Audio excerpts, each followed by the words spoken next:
Hello everyone, mission ज्ञान के online platform पर एक बार फिर से आप सभी का हार्दिक स्वागत है, अभिनंदन है। मैं दिनेश चौधरी। अपन पढ़ रहे थे एनिमल हस्बेंड्री और एनिमल हस्बेंड्री में अपन ने जो जनरल इंट्रोडक्शन था उसके बारे में अध्ययन कर लिया था। उसके बाद अपन ने काउ ब्रीड पढ़ ली थी, बफेलो ब्रीड अपनी कल कंप्लीट हो गई थी। आज की क्लास में जो अपन बात करेंगे वो गॉट ब्रीड की बात करेंगे, बकरी की नस्लों की बात करेंगे। बकरी की नस्लें कौन कौन सी होती है और भारत में ये कितनी पाई जाती है, राजस्थान में ये कितनी पाई जाती है, ठीक है, इनके बारे में अपन पढ़ेंगे। बाकी अपन ने पिछली क्लास में बफेलो के बारे में पढ़ लिया था, कौन सी भैंस कौन कीचड़ वाली होती है, कौन सी पानी वाली होती है, रिवर जो भैंस होती है वो कौन सी होती है, सारी अपन ने चर्चा कर ली थी। उसको ब्लैक डायमंड क्यों कहा जाता है, ये सारी चर्चाएं अपन ने पिछली क्लास में कर ली थी। अब की जो क्लास है उसमें अपन पढ़ेंगे बकरी की नस्लें। तो देखिएगा, पहले अपन चलते हैं बकरी की नस्लों की ओर। बकरी की नस्लों में सबसे पहले अपन देखते हैं कि भैया जो बकरी है, बकरी का सबसे पहले जो नाम होता है, नाम क्या होता है, ठीक है। तो बकरी का जो नाम होता है वो होता है भैया कैप्रा हिरकस। क्या होता है बकरी का जूलॉजिकल नेम या बॉटनिकल नेम की मैं बात करूं तो सबसे पहला इसका नाम क्या आता है भैया, कैप्रा हिरकस, ठीक है। अगर इसमें क्रोमोसोम नंबर की बात करें तो इसमें जो गुणसूत्र होते हैं वो कितने होते हैं भैया, इसमें गुणसूत्र कितने होते हैं, 60। जबकि गाय में भी मैंने 58 और 60 बताए थे, और उसमें कितने बताए थे भैया, 48-50 बताए थे भैंस में, ठीक है। इसका भी कुल कौन सा है, बोविडी। गाय भैंस भेड़ बकरी इन सभी का कुल कौन सा आता है, बोविडी। केवल अपना ऊंट का कौन सा आ जाता है, कैमेलिडी आ जाता है, ठीक है। तो इनका कुल आप बता सकते हो कौन सा है, बोविडी, ठीक है। इसके बाद अपन ने और चीजों के बारे में अपन ने बात की थी, जैसे आगे अपन देखेंगे बकरी का मांस। बकरी का जो मांस होता है उसको क्या कहते हैं, चेवन। क्या कहते हैं भैया, बकरी के मांस को क्या कहते हैं अपन, चेवन कहते हैं, ठीक है। बकरी के मांस का अपन ने पहले भी अध्ययन कर लिया था, बकरी के मांस को चेवन कहते हैं। देखो इसमें जो मधकाल होता है वो कितने दिन का होता है, मधचक्र कितने दिन का होता है, और गर्भकाल कितने दिन का होता है, ये सारी चीजें अपन ने पहले देख ली थी, ठीक है। मधकाल की बात करें तो जो इसका मधकाल होता है वो 24 से 72 घंटे का होता है भैया। कितने घंटे का, 24 से 72 घंटे का। तो जो मधचक्र होता है वो कितने दिन का होता है, 18 से 21 दिन का। कितने दिन का भैया, 18 से 21 दिन का। और जो गर्भकाल होता है वो 150 से 155 दिन का होता है। कितने दिन का होता है भैया, 150 से 55 दिन का। 24 से 72 घंटे, 18 से 21 दिन और 150 से 155 दिन का इनका क्या हो जाता है, गर्भकाल हो जाता है। ये चीजें अपन ने पहले शुरुआत में अच्छी तरीके से इन चीजों को पढ़ लिया था। बाकी कुछ चीजें रही है उनको भी अपन अभी क्लियर कर लेते हैं, ठीक है। तो आसानी से आप बता सकते हो, कोई प्रॉब्लम नहीं है इसमें, कौन सा क्या होता है, ठीक है। आगे देखिएगा, अपन बात करते हैं यहाँ पे इसकी। तो ये तो हो गया इनका मधकाल हो गया, मधचक्र हो गया, गर्भकाल हो गया, और इसके मांस को क्या कहते हैं ये भी अपन ने बता दिया, ठीक है। तो इनमें जो मैथुन की क्रिया होती है, मैथुन की क्रिया क्या कहा जाता है, जो भेड़ बकरी में मैथुन की क्रिया होती है बकरी में, उसको क्या कहा जाता है, तो क्या कहा जाता है भैया, सर्विंग। क्या कहा जाता है, सर्विंग, ओके। और बकरी में जो बच्चे देने की क्रिया होती है भैया, बच्चे देने की क्रिया की मैं बात करूं तो बकरी में जो बच्चे देने की क्रिया होती है उसको क्या कहा जाता है, कीडिंग। क्या कहा जाता है, कीडिंग, ओके। बता सकते हैं आराम से। ये चीजें अपन ने पहले भी पढ़ ली थी, लेकिन एक बार फिर से अपन इन चीजों को रिवाइज कर लेते हैं, क्योंकि अपन बकरी पढ़ रहे हैं तो बकरी के बारे में जितनी भी चीजें थी उनको तरोताजा करना बहुत ही जरूरी है। तो ये अपन ने चीजें पहले भी पढ़ ली थी। इनके मांस को चेवन कहते हैं, बकरी में जो मैथुन की क्रिया होती है तो उसको सर्विंग कहते हैं, और बच्चे देने की जो क्रिया होती है उसको कीडिंग कहते हैं, ठीक है। मधकाल बता दिया, मधचक्र बता दिया, गर्भकाल बता दिया, इसका जो जूलॉजिकल नेम है वो अपन ने बता दिया, इसमें क्रोमोसोम नंबर बता दिया, और इसका कुल बता दिया। अगर मैं बात करूं भारत में बकरी कितनी पाई जा रही है, ठीक है। भारत में बकरियों की संख्या की बात करें तो 148.88 मिलियन, मिलियन लिख दो या एम लिख देते हैं, ठीक है। भारत में कुल बकरियों की संख्या कितनी है भैया, 148.88 मिलियन। ये किसके अनुसार है, 20वीं पशु गणना हुई थी, 20वीं पशु गणना के अनुसार। और 20वीं जो पशु गणना हुई थी वो कब हुई थी भैया, अपने 2019 में। उसके बाद अभी तक पशुगणना नहीं हुई है, अब होने वाली है। 2024 में हो जाएगी या लास्ट दिसंबर में आप मान के चलो, हो सकती है। ठीक है, 20वीं पशुगणना के अनुसार 148.88 मिलियन बात करें अपन तो भारत में कुल बकरियां थी। और राजस्थान में अगर मैं बात कर लूं, राजस्थान में कुल बकरियां हैं भैया 20.84 मिलियन। कितनी है भैया? 20.84 मिलियन। ठीक है, भारत में बकरियां अपने हैं 148.88 मिलियन, और राजस्थान की बात करें तो 20.84 मिलियन जो राजस्थान में है बकरियां पाई जा रही है। ठीक है, ये अपन बता सकते हैं। सर्वाधिक पशुधन वाला जिला अगर अपना पूछे तो बाड़मेर है, और सबसे कम पशुधन वाला तो अपना धौलपुर है। ठीक है, बताया जा सकता है। तो सबसे ज्यादा बकरियां अपने बाड़मेर में पाई जाती है, यूं अपन मान सकते हैं। ठीक है भैया, ये सारी क्रियाएं आप बता सकते हो अच्छी तरीके से, कोई इनमें प्रॉब्लम नहीं है। आगे चलते हैं, देखिएगा अपन आगे बात करें। बकरी को गरीब की गाय, इसके अन्य नाम देखो, वनस्पति का शत्रु, रेगिस्तान का चलता फिरता फ्रीज, रनिंग डेयरी व डबल एटीएम कहा जाता है। क्या कहा जाता है? डबल एटीएम कहा जाता है। ठीक है, अब इसके ये नाम क्यों पड़े? देखो, इसके नाम इंपॉर्टेंट है, इसको इन नामों से क्यों जाना जाता है। सबसे पहले अपन बात कर लेते गरीब की गाय।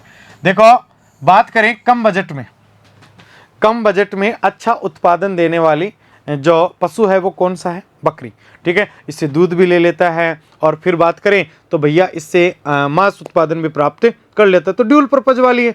ठीक है, इसलिए इसको गरीब की गाय कहा जाता है। कम बजट में 5-10 हज़ार रुपए में अच्छी तरीके से क्या मिल जाती है? बकरी बढ़िया मिल जाती है, इसलिए इसको गरीब की गाय कहते हैं। वनस्पति का शत्रु, भाई इसको अगर कोई भी पेड़ पौधा दिखेगा ना, जाते उसके मेन जो शीर्ष भाग होता है उस पर अटैक करती है और उसको नष्ट कर देती है। ठीक है, तो वनस्पति खाती है, क्योंकि ये मांस मछली मीट तो खाती नहीं है। ठीक है, तो भैया ये वनस्पति का शत्रु कहा जाता है, क्योंकि वनस्पति सबसे ज्यादा खाती है। रेगिस्तान का चलता फिरता फ्रिज। अब रेगिस्तान का चलता फिरता फ्रिज क्यों कहा गया? क्योंकि भैया अगर आपको पता है कि दूध, गाय और भैंस का तो अपन दूध कब निकाल सकते हैं? सुबह शाम 2 टाइम निकाल देते हैं। अगर कोई पशु ज्यादा दूध देने वाला है तो उसका अपन 3 टाइम निकाल लेते हैं। लेकिन अगर घर पे कोई नया मेहमान आ गया और उसको तुरंत चाय पिलानी है, और अपने पास फ्रिज की अवेलेबिलिटी नहीं है कि भाई सुबह अपन ने दूध फ्रिज में रख दिया और शाम तक उसका अपन अच्छी तरीके से प्रिजर्वर रख सकते हैं, नहीं। लेकिन ये ताजा दूध, तुरंत प्रभाव से ताजा दूध, अगर आपको ताजे दूध की चाय पिलानी है आपको, तो तुरंत प्रभाव से आप क्या करोगे भैया? बकरी की टांग पकड़ी और उसका दूध कभी भी निकाला जा सकता है। इसलिए इसको क्या कहा जाता है? चलता फिरता फ्रिज कहा जाता है। भाई जहां अपन को जरूरत पड़ी वहीं इसकी टांग पकड़ी और दूध निकाल लिया जाता है, इसलिए इसको चलता फिरता फ्रिज। और रनिंग डेयरी का मतलब यही है कि जहां अपन जा रहे हैं, जहां बकरी है वहीं दूध निकाला और अपन ने चाय बना ली, तो इसको रनिंग डेयरी भी इसलिए कहते हैं। हाँ, वह डबल एटीएम, देखो एटीएम पैसे निकालने काम आता है। ठीक है, तो पहली चीज तो इससे दूध प्राप्त कर लेते हैं। दूध प्राप्त करने के बाद इसको मीट पर्पज के लिए या मांस उत्पादन के लिए काम में ले लेते हैं, इसलिए इसको क्या कहा जाता है? डबल एटीएम भी कहा जाता है, बताया जा सकता है आराम से। और ये अपने शरीर का लगभग 5 से 7% खाती है। देखो, जितना हल्का पशु होगा वो सूखा चारा उतना ही ज्यादा खाएगा। ठीक है, अपन ये कह सकते हैं कि वो अपने शरीर भार का हमेशा ज्यादा प्रतिशत ही खाता है। और जितना बड़ा पशु होगा, जैसे ऊंट है, तो ऊंट अपने शरीर भार का 1 से 1.5% ही शुष्क चारा खाता है। और बकरी की बात करें तो बकरी हल्की है, छोटा पशु है, तो ये अपने शरीर भार का लगभग 5 से 7% शुष्क चारा या सूखा चारा खाते हैं। बता सकते हैं, इस चीज को अच्छी तरीके से नोट कर लेना। देखो, बकरी की एंग्लो न्यूबियन नस्ल को जर्सी गाय की संज्ञा दी गई है, या जर्सी गाय के नाम से जाना जाता है। हाँ, आपको पूछ ले कि बकरी की ऐसी कौन सी नस्ल है जिसको जर्सी गाय के नाम से जाना जाता है, तो इंपॉर्टेंट है भैया, कौन सी? एंग्लो न्यूबियन नस्ल। कौन सी है? एंग्लो न्यूबियन नस्ल को जर्सी गाय के नाम से जाना जाता है। तो इस चीज को आप अच्छी तरीके से समझ लीजिएगा। क्लियर? आगे देखिए, राजस्थान में बकरियों की सबसे अच्छी नस्ल कौन सी है? जखराना। सबसे बेस्ट नस्ल कौन सी है राजस्थान में? अगर अपन बात करें कि बकरियों में राजस्थान के लिए सबसे बढ़िया नस्ल कौन सी है? जखराना। और जखराना पाई जाती है अपने कोटपुतली बहरोड वाले क्षेत्र में। ठीक है, ये राजस्थान की सबसे बढ़िया नस्ल है बकरी की। ठीक है, स्थानीय नस्ल भी है। आगे अपन बात करते हैं, देखिएगा। हाँ भैया, नस्ल शरीर पर भूरे धब्बों के कारण देवगड्डी नस्ल को मजीठी के नाम से जाना जाता है। किस नाम से? मजीठी के नाम से जाना जाता है, इतना कोई इंपॉर्टेंट ये चीज नहीं है। बकरियों का पेड़ों की पत्तियों या वनस्पति खाने की क्रिया ब्रूसिंग कहलाती है। मैंने क्या कहा था कि भैया गाय भैंस अगर चारा खाती है तो उस क्रिया को ग्रेजिंग कहा जाता है, और अगर बकरी पेड़ पौधों की पत्तियों को या चारे को खाती है उस क्रिया को अपन ने क्या कहा था भैया, ब्रूसिंग कहा था। क्या कहा था? ब्रूसिंग कहा था। बता सकते हैं आराम से। देखो एंग्लो नुबियन जो अभी अपन ने बताया था, जिसको जर्सी गाय कहते हैं, वो किस किस का संकरण होती है? वो जमुनापारी और नुबियन नस्ल का संकरण होती है। किस किस का? जमुनापारी और नुबियन नस्ल का संकरण होती है। बता सकते हैं आराम से, कोई प्रॉब्लम नहीं है। आगे देखिएगा, अपन आगे बात करते हैं ब्लैक बंगाल। ब्लैक बंगाल दक्षिणी बंगाल या दक्षिण बंगाल मांस व त्वचा उत्पादन के लिए भारत में बकरी की सबसे अच्छी नस्ल। अब कहोगे गुरुजी इसकी त्वचा का क्या किया जाता है? भैया लेदर की है ना, जो जैकेट वगैरह नहीं बनाई जाती, अच्छी ऊन वाली या अच्छी लेदर वाली जो जैकेट वगैरह बनाई जाती है, वो इस नस्ल से बनाई जा सकती है, और बढ़िया मांस उत्पादन के लिए भी इसको पाला जा सकता है। कौन सी? ब्लैक बंगाल। कौन सी है? ब्लैक बंगाल। बकरी की त्वचा से मोरक्को लेदर, देखो कौन सी लेदर बनाई जाती है? मोरक्को लेदर बनाई जाती है। पूछा जा सकता है बकरी की त्वचा से कौन सी लेदर बनाई जाती है, तो कौन सी लेदर बनाई जाती है भैया? मोरक्को लेदर बनाई जाती है। बकरी का जो बदियाकृत नर होता है उसको क्या कहा जाता है? बक। बदियाकृत नर को क्या कहते हैं?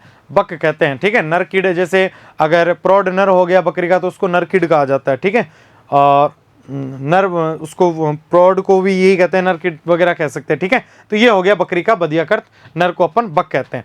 आगे बात करते हैं, देखिएगा बकरी की मारवाड़ी नस्ल में नर पशु में दाढ़ी इंपॉर्टेंट है, वह रोग प्रतिरोधक क्षमता पाई जाती है। बकरी की नस्ल है कौन सी? मारवाड़ी। उसका जो नर पशु है उसमें दाढ़ी पाई जाती है। ओके, ये इसकी विशेषता होती है। बकरी की शुष्क चारा खाने की क्षमता शरीर भार से, ये मैंने आपको बता दिया था कि बकरी शुष्क भार चारा खाने की जो क्षमता होती है भार 5 से 7%। अपने शरीर भार का 5 से 7% ये सूखा चारा खा सकती है। गाय भैंस की बात करें तो गाय भैंस 2 से 3% खा सकती है। ठीक है, भेड़ बकरी और ऊंट की बात कर लेते हैं। ऊंट का मैंने यहाँ पे लिखा नहीं है, ऊंट का बता देते हैं, तो 1 से 1.5%। ऊंट अपने शरीर भार का कितना शुष्क पदार्थ खा सकता है भैया? 1 से 1.5% सूखा पदार्थ खा सकता है, बताया जा सकता है। देखो भेड़ व बकरी के मध्य संकरण, ठीक है, किमेरा कहलाता है। ठीक है, काइमेरा कहा जाता है उसको, काइमेरा या गीप कहा जाता है। बकरी और भेड़ के मध्य, जैसे घोड़े और गधे के मध्य जो खच्चर संकरण करवाने के बाद जो खच्चर प्राप्त होता है, वैसे ही भेड़ और बकरी के मध्य संकरण कराने के बाद जो तीसरा जो पशु प्राप्त होता है वो कौन सा होता है? काइमेरा। कौन सा होता है भैया? काइमेरा, या उसको क्या बोला जाता है? गीप। और ये ध्यान रख लेना, ये जो पशु होते हैं ये प्रजनन योग्य नहीं होते। ठीक है, ये प्रजननहीन होते हैं, प्रजनन योग्य नहीं होते। ठीक है, इनकी प्रजनन क्षमता समाप्त होती है। इनकी जो भी दो अलग अलग पशुओं के क्रॉस से कोई अगर नया पशु उत्पन्न किया जाता है तो वो प्रजननहीन होता है, अर्थात वो प्रजनन योग्य नहीं होता। ठीक है, प्रजनन योग्य नहीं होते। यहाँ पे लिख सकते हैं अपन, प्रजनन योग्य नहीं होते। ठीक है, तो भेड़ और बकरी के संकरण से जो तैयार होता है वो क्या होता है? काइमेरा। जैसे घोड़े और गधे के संकरण से कौन तैयार होता है? खच्चर होता है। वैसे भेड़ बकरी के संकरण से कौन तैयार होता है? काइमेरा या गीप तैयार होता है। आगे बात करते हैं, देखिएगा अपन, भारत में बकरियों की मान्यता प्राप्त नस्लें 37। देखो पहले 34 थी, 34 के बाद 3 नहीं आ गई थी। 34 थी, 34 प्लस 3। अब ये 3 कौन कौन सी आई थी? एक तो सोजत आ गई थी, सोजत के बाद एक करौली आ गई थी, और करौली के बाद एक आ गई थी गुजरी। ठीक है, ये 3 नस्लें राजस्थान की हैं और राजस्थान में बहुतायत मात्रा में पाई जाती है। पहले मान्यता प्राप्त नस्लें, और मान्यता इनको जो दी जाती है वो किसके द्वारा दी जाती है? कल भी मैंने बताया था, NBAGR, national bureau of animal genetic resources. ठीक है, अपन बात करें राष्ट्रीय पशु आनुवांशिकी संसाधन ब्यूरो के अनुसार, ठीक है, बकरी की जो भारत में मान्यता प्राप्त नस्लें हैं वो कितनी है? 37। पहले 34 थी और 3 नहीं जुड़ गई। वो कौन कौन सी थी? सोजत थी, करौली थी और गुजरी थी। क्लियर, बताया जा सकता है इनके बारे में, कोई प्रॉब्लम नहीं है। आगे अपन चलते हैं, देखिएगा। हाँ, अंगोरा ऊन इंपॉर्टेंट है भैया, यहां ध्यान रख लेना। अंगोरा ऊन किससे प्राप्त की जाती है? खरगोश से। अंगोरा नस्ल किसकी है? बकरी की। ठीक है, इनको अच्छी तरीके से देख लीजिएगा, इंपॉर्टेंट है दोनों। अंगोरा ऊन खरगोश से, अंगोरा नस्ल किसकी है भैया? बकरी की। ठीक है, तो अच्छी तरीके से बता सकते हो। अगर नस्ल पूछे तो बकरी की अंगोरा, और अगर ऊन पूछे तो किससे प्राप्त होती है भैया अपन को? खरगोश से। बकरी को दो भागों में बांटा गया है। बकरी को दो भागों में देखो, देसी और विदेशी अपन बांट सकते हैं। ठीक है, दो भागों में कैसे बांट दिया? जैसे अपनी पहले भारतीय नस्लें, भारतीय नस्लों में पहले आ जाती है दूध और मांस वाली। दूध और मांस वाली में अपन बात करें, देखो मुख्य रूप से बकरी पालन, बकरी पालन का जो मुख्य उद्देश्य होता है, पालन का मुख्य उद्देश्य, इसका मेन जो पर्पज होता है वो तो मांस उत्पादन ही होता है। क्या होता है भैया? मांस उत्पादन। बकरी पालन का मेन जो पर्पज होता है वो क्या होता है? मांस उत्पादन। ऊपर से दिख नहीं रहा होगा, चलो मैं यहां लिख देता हूं। बकरी पालन का मुख्य उद्देश्य क्या होता है? अच्छी तरीके से आप सुन तो रहे हो, मांस उत्पादन होता है। ठीक है, बकरी को मुख्य रूप से मांस उत्पादन के लिए पाला जाता है। ओके, अब देखो अपन नस्लों के बारे में देख लेते हैं। पहली भारतीय नस्लें हैं दूध और मांस के लिए पाली जाने वाली, जमुनापारी, बारबरी, बीटल, जखराना और सिरोही। ठीक है, इनको किसके लिए पाला जाता है? भारत में मांस उत्पादन के लिए पाला जाता है। फिर आ गई दूध और मांस उत्पादन के लिए, ठीक है, द्विप्रयोजनीय या इनको ड्यूल पर्पज वाली नस्लें भी कहा जा सकता है। फिर आती है मांस उत्पादन वाली, तो ब्लैक बंगाल और मारवाड़ी, इनको मांस उत्पादन के लिए पाला जाता है। फिर आ जाता है पश्मीना। पश्मीना क्या है? एक ऊन का प्रकार है भैया, ऊन का प्रकार। ठीक है, तो ये किससे? चेंगू, और चेंगू का दूसरा नाम क्या है? कश्मीरी। और फिर आगे क्या है? चांगथान। इनको पश्मीना ऊन के लिए पाला जाता है, बताया जा सकता है। आगे देखो अपन बात कर लेते हैं विदेशी नस्लों की। विदेशी नस्लों की बात करें तो ये तो पहले दूध के लिए, दूध के लिए सानेन, स्विट्जरलैंड। ठीक है, इसको तो कहा जाता है मिल्क क्वीन। इसको क्या कहते हैं भैया? Milk queen. जो सानेन होती है उसको मिल्क क्वीन कहा जाता है, और जो टोगनबर्ग होती है उसको मिल्क चैंपियन कहते हैं। क्या कहते हैं भैया? Milk champion. ठीक है, इन दोनों का भी अच्छी तरीके से ध्यान रखना। मिल्क क्वीन तो सानेन को कहा जाता है, और मिल्क चैंपियन किसको कहा जाता है? टोगनबर्ग को।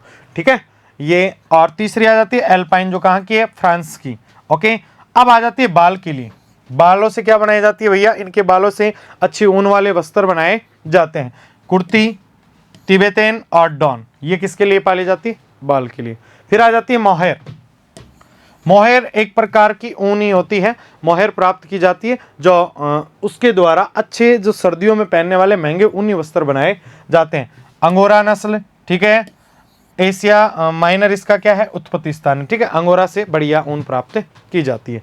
ओके, ये होगी। इसके बाद देखो अन्य नस्लें। अन्य नस्लों में अपन ने बताए थे कि जो राजस्थान की 3 और अन्य नस्लें हैं जो अभी नहीं जुड़ी है, पहले 34 थी। कौन कौन सी आ गई? सोजत, करौली और गुजरी। इनके बारे में अपन ने बता दिया था और बता देंगे। सोजत देखो पाली के आसपास वाले क्षेत्रों में पाई जाती है। सोजत कहाँ पाई जाती है? पाली के आसपास वाले क्षेत्रों में।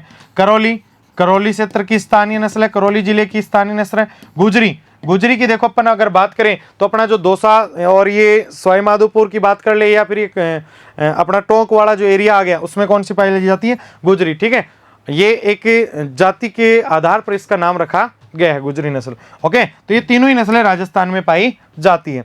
नेक्स्ट अपन बात करते हैं, देखिएगा आगे अब नस्लें आ जाती है। पहली नस्ल आ जाती है कौन सी? जमुनापारी। पहली नस्ल कौन सी आ जाती है भैया? जमुनापारी। जमुनापारी की अपन बात करें, आपको जमुनापारी देखो अच्छी तरीके से दिखाई दे रही है फोटो में, आप जमुनापारी नस्ल को अच्छी तरीके से देख सकते हो। जमुनापारी की बात करें तो उसका जो उत्पत्ति स्थान है, जमुनापारी का जो उत्पत्ति स्थान है वो कौन सा है भैया? उत्पत्ति स्थान है इटावा, उत्तर प्रदेश।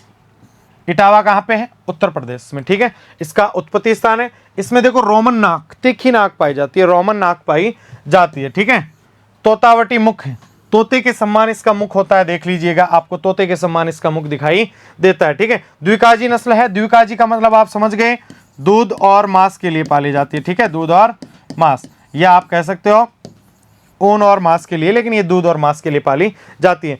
मुड़े हुए लंबे लटकते कान, पेंडुलम की तरह। देखो ये जो घड़ी का सुइया होता है, घड़ी के सुइये के समान इनके कान लटकते हुए दिखाई देते हैं, पेंडुलम की तरह। ठीक है, पिछली टांगों पर घने बाल पाए जाते हैं।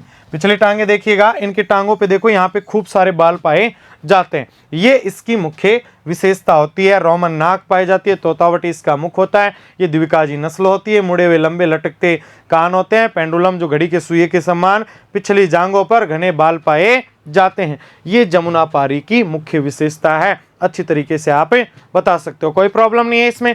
आगे देखते हैं, देखिएगा अपन आगे बात करते हैं। पशु खटोर मतलब मजबूत होता है एवं ग्रामीण इलाकों हेतु सर्वोत्तम नस्ल है। गाँव में पालने के लिए सबसे अच्छी नस्ल है कौन सी? जमुनापारी। देख सकते हो इसके शरीर से पता लग रहा है कि बिल्कुल सुडौल है, ठीक है, मजबूत शरीर है इसका। हाँ, इसे जादुई बकरी भी कहते हैं, इसको क्या कहा जाता है? जादुई बकरी भी कहते हैं। सबसे बड़े आकार की नस्ल भारत में 250 दिन में 360 से 544 लीटर दूध उत्पादन करती है, ठीक है। कितने दिन में? 250 दिन में ये कितना दूध देती है भैया? 360 से 544 लीटर दूध का उत्पादन करती है। कौन सी नस्ल? जमुनापारी नस्ल, ठीक है, दूध उत्पादनी है, ठीक है। और इसके दूध में जो वसा पाई जाती है वो 3.5 से 5% इसके दूध में वसा पाई जाती है। तो बढ़िया, इसलिए इसको क्या कहा जाता है कि छोटी सी दिखती है और बढ़िया धमाल कर देती है। छोटी चीज कई बार बड़ा धमाका कर देती है, तो ये छोटी सी दिखती है और इसका दूध उत्पादन देखो कितना ज्यादा हो रहा है, इसलिए इसको क्या कहा जाता है? जादुई बकरी भी कहा जाता है। आगे देखते अपन बात करते हैं। अब आ जाती है बिटल। बिटल देखो गुस्से के स्वभाव वाली नस्ल है भैया, बिटल। हाँ, बिटल की बात करें तो इसका जो उत्पत्ति स्थान है पंजाब का गुरदासपुर जिला। कौन सा है भैया? बिटल की बात करें तो बिटल का जो उत्पत्ति स्थान है, ओरिजिन पैलेस है, वो पंजाब का गुरदासपुर जिला है, ठीक है। इसके नर में दाढ़ी पाई जाती है, इसका जो नर होता है, ठीक है, मेल होता है, उसमें दाढ़ी पाई जाती है, इसकी मुख्य विशेषता है, ठीक है।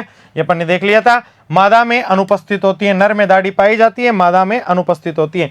जमुनापारी बकरी से मिलती जुलती नस्ल है। ये जो जमुनापारी नस्ल है बकरी की, उससे मिलती जुलती नस्ल होती है। कौन सी? अपनी बिटल, ठीक है। इसमें रोमन नाक होती है, देखो रोमन नाक तो वही जैसी नाक उसमें थी भैया, वैसी नाक इसमें पाई जा रही जैसी जमुनापारी में थी, ठीक है। ये द्विकाजी नस्ल है, वही किसके लिए? द्विकाजी का मतलब समझ रहे हो आप? मांस उत्पादन और दूध उत्पादन के लिए पाली जाती है। वसा प्रतिशत, इसके दूध में जो वसा होती है वो 4.5% होती है, बताया जा सकता है। आगे देखते हैं औसत दूध उत्पादन। ये भैया 1.8 लीटर प्रतिदिन, 1.8 लीटर प्रतिदिन, या औसत की बात कर लें तो 5.2 लीटर प्रतिदिन भी इससे दूध निकाला गया है, ठीक है, बताया जा सकता है। बहुत ज्यादा दूध ये दे सकती है, औसत बताया गया है इसमें, ओके। आगे देखते हैं, अपन बात करते हैं सिरोही। यह आ गई आपकी सिरोही, मैंने बताया था सिरोही कहाँ पाई जाती है, उत्पत्ति यहाँ इसकी कहाँ से हुई है? राजस्थान का जो सिरोही जिला है वहां से इसकी उत्पत्ति मानी गई है। जो 3 नस्लें थी अपनी नहीं, उनमें अपन ने बताया था, ठीक है। उदयपुर संभाग में ये मुख्य रूप से पाली जाती है, ठीक है। उदयपुर संभाग, अपना उदयपुर के आसपास का जितना भी क्षेत्र है उसमें इस नस्ल को पाला जाता है। ये एक द्विप्रयोजनीय नस्ल है। द्विप्रयोजनीय किस किस लिए पाली जाती है आपको बता दिया, वही दूध और मांस के लिए। भूरा रंग और धब्बेदार होता है, देखो ब्राउन स्पॉट वाला है कि नहीं है, ठीक है, बताया जा सकता है कि इसका रंग भी भूरा होता है और धब्बेदार होता है। चलो आगे अपन बात करते हैं मारवाड़ी। देखो मारवाड़ी दिख रही है आपको, मारवाड़ी मांस के लिए राजस्थान की सबसे बेटर जो नस्ल है, ठीक है, वो कौन सी है? मारवाड़ी। मारवाड़ी की बात करें तो उत्पत्ति स्थान कहाँ है इसका? राजस्थान का मारवाड़ क्षेत्र। मारवाड़ क्षेत्र आप जानते ही हो अपना, है जानते हो ना, जोधपुर, बाड़मेर, जैसलमेर, बीकानेर वाला मारवाड़ क्षेत्र। बीमारियों के प्रति सर्वाधिक प्रतिरोधी नस्ल है भाई साहब, इसको तो बीमार होना ही नहीं है, ये बीमार होती नहीं, काफी ज्यादा इसमें इम्यूनिटी सिस्टम क्या होता है? बहुत ज्यादा डेवलप होता है। और राजस्थान है, राजस्थान में तो विचित्र प्रकार की जलवायु पाई जाती है, कभी सर्दी गर्मी बरसात, तो ये तो अपने आप को क्या कर लेती है? सर्वाइव कर लेती है, ठीक है। आगे अपन बात करें जखराना। देखिएगा जखराना नस्ल आपको दिखाई दे रही है, उत्पत्ति इसकी कहाँ मानी जाती है? मैंने बता दिया था शुरुआत में, बहरौड अलवर। कहाँ पे उत्पत्ति? बहरौड अलवर में पाई जाती है। ये सर्वाधिक प्रतिदिन 5 से 6 लीटर, स्थानीय जो राजस्थान की नस्ल है उनमें 5 से 6 लीटर दूध देने वाली नस्ल है भैया। कौन सी? जखराना, ठीक है। इससे पता चल रहा है इसके देखो देखो जो थन है या जो अयन है वो भी काफी लंबे आपको दिखाई दे रहे हैं, ओके। तो ये कितना दूध देती है? 5 से 6 लीटर प्रतिदिन दूध देती है। आगे वाली नस्ल की अपन बात करते हैं मालबरी। देखो मालबरी का उत्पत्ति स्थान कौन सा है भैया? केरल। कौन सा है? केरल। त्वचा व चमड़ा उद्योग के लिए प्रसिद्ध है भैया। इसकी त्वचा, खाल का भी प्रयोग किया जाता है, किसके लिए? चमड़ा उद्योग के लिए प्रसिद्ध है भैया। ये इसकी त्वचा और चमड़ा दोनों इसका प्रयोग किया जाता है। आगे अपन बात करते हैं दूसरी नस्ल की, ब्लैक बंगाल। ब्लैक बंगाल तो आपको बता ही दिया, मांस उत्पादन के लिए मारवाड़ी और ब्लैक बंगाल दोनों ही सबसे ज़्यादा सुप्रसिद्ध नस्लें हैं, ब्लैक बंगाल और मारवाड़ी। ठीक है, मारवाड़ी की बात करें तो राजस्थान में फेमस है और ब्लैक बंगाल की बात करें तो भारत में फेमस है। ठीक है, पश्चिमी बंगाल इसका क्या माना जाता है भैया, उत्पत्ति स्थान माना जाता है। सबसे उत्तम मांस वाली नस्ल है, सबसे बढ़िया मांस वाली नस्ल कौन सी है, ब्लैक बंगाल। ठीक है, ये त्वचा के लिए भी प्रसिद्ध है, मतलब इसकी त्वचा से बढ़िया ऊनी या लेदर वाले वस्त्र बनाए जाते हैं। चलो आगे अपन बात करते हैं चेंगगाथी, चेंगू या कश्मीरी। देखो भैया कश्मीरी, ये कश्मीर में पाली जाती है ना, चेंगगाथी के नाम से जाना जाता है। इस नस्ल से पश्मीना ऊन प्राप्त की जाती है, ध्यान रख लेना। पश्मीना ऊन मतलब बहुत सिल्की बाल होते हैं, इसके जो बाल होते हैं वो काफ़ी ज़्यादा सिल्की होते हैं। छोटे बच्चों के जो वस्त्र बनाए जाते हैं इससे बनाए जाते हैं। पश्मीना ऊन कंघे के ऊपर और बगल से प्राप्त की जाती है, देखो साइडों से प्राप्त की जाती है और ऊपर यहाँ से प्राप्त की जाती है, बताया जा सकता है आराम से। पश्मीना ऊन बहुत ही सिल्की होती है भैया। एक बकरी से लगभग 80 से 170 ग्राम पश्मीना ऊन प्राप्त होती है। एक बकरी से लगभग कितनी ऊन प्राप्त होती है भैया, 80 से 170 ग्राम ऊन प्राप्त होती है। ठीक है, इस ऊन के रेशे का व्यास 12 माइक्रोन होता है। व्यास की बात करें तो इसकी जो लंबाई चौड़ाई की बात कर लेते हैं तो कितना होता है, 12 माइक्रोन होता है। ओके, कितनी ऊन प्राप्त होती है एक बकरी से, 80 से 170 ग्राम पश्मीना ऊन प्राप्त हो जाती है भैया। आगे अपन बात करते हैं बकरियों की विदेशी नस्लें। अब देखो विदेशी नस्लों में सबसे पहले आ जाती है कौन सी, टॉगनबर्ग। टॉगनबर्ग की अपन बात कर लेते हैं। उत्पत्ति स्थान इसका कहाँ माना जाता है, स्विट्जरलैंड की ऊंची पहाड़ियां जिन्हें टॉगनबर्ग कहा जाता है। स्विट्जरलैंड की ऊंची पहाड़ियां हैं कौन सी, टॉगनबर्ग पहाड़ियों से इसकी उत्पत्ति मानी जाती है। ओके, इसको अमेरिका की मिल्क चैंपियन नहीं भैया, ये तो वैसे ही मिल्क चैंपियन ही है। इसको क्या कहा जाता है, मिल्क चैंपियन कहा जाता है, सर्वाधिक दूध देने वाली नस्ल है। ठीक है, इसको क्या कहा जाता है, मिल्क चैंपियन कहा जाता है, सर्वाधिक दूध देने वाली नस्ल है। आपको दिख रही है टॉगनबर्ग, देख लीजिएगा, ये मिल्क चैंपियन है, सबसे ज्यादा दूध देने वाली नस्ल होती है। ये नस्ल सींग रहित होती है, बहुत इंपॉर्टेंट चीज है, इसमें कभी भी सींग नहीं पाए जाते। आगे अपन बात करते, देखिएगा इसका रंग चॉकलेट के समान होता है। चेहरे के दोनों तरफ कानों से थुतन तक सफेद या हल्के भूरे रंग की पट्टी पाई जाती है, देख लीजिएगा रंग चॉकलेटी है, इधर ये व्हाइट कलर की पट्टी पाई जा रही है, कोई दिक्कत वाली बात नहीं है। आगे देखिएगा, ये हल्के भूरे रंग की पट्टी पाई जाती है। लगातार 2 साल तक दूध उत्पादन 2 से 5 केजी या लीटर दूध प्रतिदिन ये उत्पादित करती है। ठीक है, इतना दूध ये प्रतिदिन उत्पादित कर देती है।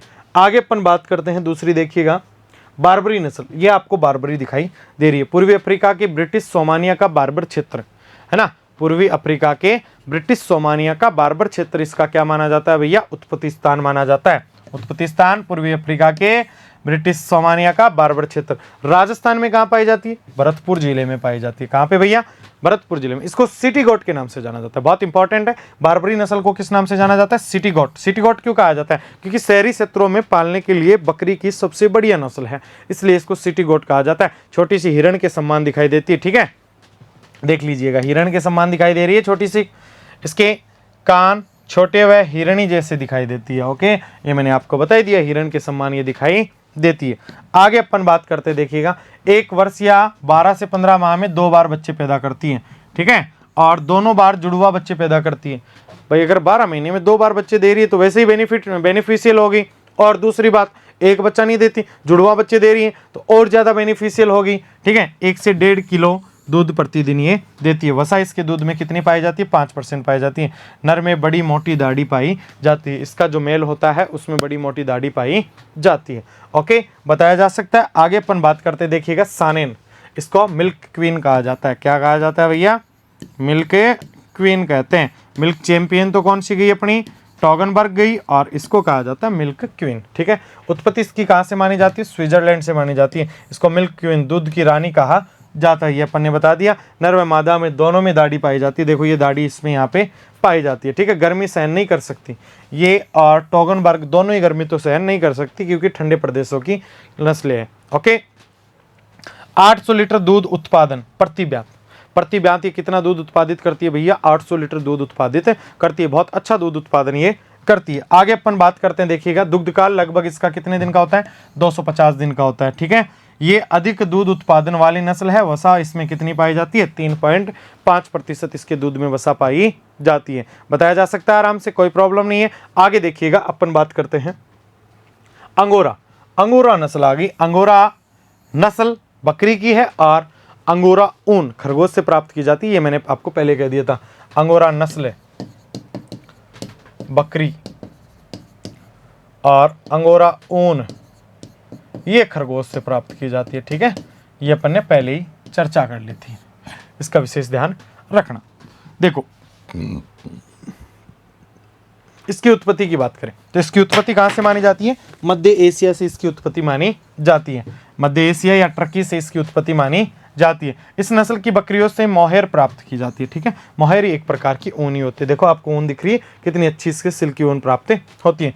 मोहर 1 से 1.5 किलो प्रति वर्ष इससे मोहर प्राप्त होती है। ये मोहर ऊन का ही एक प्रकार है, ठीक है। नॉट अंगोरा ऊन खरगोश से प्राप्त होती है, ये चीज मैंने आपको ऊपर भी लिख दी। अंगोरा नस्ल बकरी की है और अंगोरा जो ऊन प्राप्त होती है वो खरगोश से प्राप्त होती है।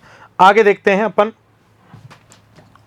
हाँ भैया, एल्पाइन, ये देखो एल्पाइन नस्ल है, ठीक है। इसकी उत्पत्ति कहाँ से हुई है? फ्रांस से हुई है और ये एक दुधारू नस्ल है। बकरी की कौन सी नस्ल है भैया? दुधारू नस्ल है। एल्पाइन आपको दिखाई दे रही है। आगे अपन बात करते हैं महत्वपूर्ण बिंदु। ये बकरी की नस्ल लगभग कंप्लीट होगी, अच्छी तरीके से आपको पढ़ना है। जैसे देखो टॉगनबर्ग अपनी मिल्क चैंपियन हो गई और सानेन की बात करें तो अपनी मिल्क क्वीन होगी। अंगोरा नस्ल बकरी की है, अंगोरा ऊन खरगोश से प्राप्त होती है। मारवाड़ी राजस्थान में अच्छे मांस उत्पादन वाली है। भारत में अच्छे मांस उत्पादन वाली कौन सी आ गई भैया? अपनी ब्लैक बंगाल आ गई, ठीक है। तो इनको अच्छी तरीके से आपको पढ़ना है, ठीक है भैया। आगे देखो महत्वपूर्ण, बकरी की मांस चेवन के लिए सर्वश्रेष्ठ नस्ल कौन सी है? अपनी ब्लैक बंगाली, अपन ने बता दिया। राजस्थान में मांस उत्पादन के लिए मैंने अभी बता दिया मारवाड़ी नस्ल सबसे अच्छी है। मारवाड़ी नस्ल की बकरियां बीमारियों के प्रति प्रतिरोधी होती है, मतलब इनमें बीमार होने की तो संभावना ही नहीं है, ठीक है। काफी ज्यादा इनमें रेजिस्टेंसी पाई जाती है भैया। आगे अपन बात करें राज्य बकरी विकास एवं चारा अनुसंधान केंद्र, ठीक है। राज्य बकरी एवं विकास एवं चारा अनुसंधान केंद्र की बात करें तो कहाँ पे भैया? अपने रामसर अजमेर में। ये शायद मैंने पहले भी आपको क्लियर कर दिए थे, ठीक है। जब अपन ने शुरुआत में जनरल इंट्रोडक्शन पढ़ा था एनिमल हस्बेंड्री का, उस समय इन चीजों के बारे में अच्छे तरीके से बता दिया था। केंद्रीय बकरी अनुसंधान संस्थान मखदूम मथुरा यूपी में है भैया, ठीक है। CGRI की बात करें, सेंट्रल गॉट रिसर्च इंस्टीट्यूट की बात कर ले तो कहाँ पे है? अपना मखदूम यूपी में है भैया, ओके। पश्चिमी क्षेत्रीय बकरी अनुसंधान केंद्र अविकानगर टोंक में। अगर पश्चिमी क्षेत्रीय बकरी अनुसंधान केंद्र की बात करें अविकानगर टोंक में है। और इसके अलावा अविकानगर टोंक में क्या है? CSWRI central sheep and wool research institute, ठीक है। केंद्रीय भेड़ एवं ऊन अनुसंधान संस्थान, वो भी अपना कहाँ पे है भैया? अविकानगर टोंक में। कल अपन भेड़ ही पढ़ेंगे कल की क्लास में, उसमें ये सारी चीजें बता देंगे, ठीक है। देखो बकरी की बिना सींग वाली व दुधारू नस्ल है जिसका विकास काजरी के वैज्ञानिकों ने किया था, शेखावाटी, ठीक है भैया। शेखावाटी काजरी के द्वारा। काजरी का है काजरी, ये काजरी शब्द आया, देखो इसका भी अपन देख लेते हैं। CAZRI central arid zone research institute, केंद्रीय शुष्क क्षेत्र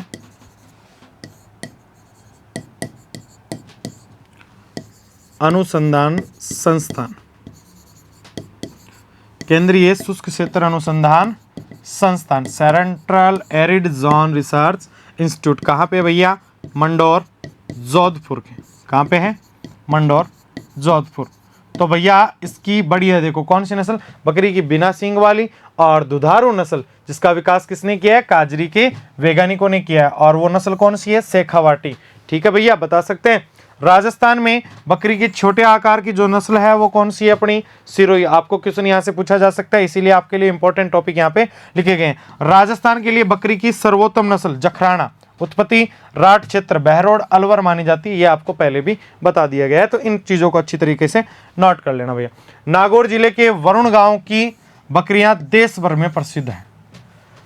नागौर जिले के वरुण गांव की बकरियां देश भर में प्रसिद्ध है। क्यों प्रसिद्ध है? क्योंकि भैया ड्यूल पर्पज वाली हैं, ठीक है। एक तो उनमें रोग प्रतिरोधक क्षमता बढ़िया पाई जा रही है, एक उनसे मांस उत्पादन अच्छा प्राप्त होता है, दूसरी चीज उनसे ऊन भी प्राप्त हो जाती है और इनसे दूध भी प्राप्त हो जाता है, ठीक है। ट्रिपल पर्पज वाली अपन मान ले कि भैया वो तो त्रिकाजी नस्ल पाली जा रही है, ठीक है। इसलिए उनको क्या करते हैं? ये विश्व में प्रसिद्ध है, ठीक है। तो आज के लिए इतना ही काफ़ी है। अच्छी तरीके से आपको समझ में आ गया होगा। किसी प्रकार की कोई प्रॉब्लम हो, बढ़िया बकरी की नस्लें अपनी कंप्लीट हो गई थी। बकरी का गर्भकाल, मधुचक्र, मधुकाल अपन ने अच्छी तरीके से बता दिया था। उसका वैज्ञानिक नाम क्या होता है ये भी अपन ने अच्छी तरीके से बता दिया। तो भैया अच्छी तरीके से इसको देखना और पढ़ना और अपने जितने भी साथी हैं उन सभी साथियों को शेयर करना ज़रूर, ठीक है। तो आज के लिए इतने काफ़ी है, कल फिर मिलेंगे इसी जिद्द जोश और जुनून के साथ। धन्यवाद।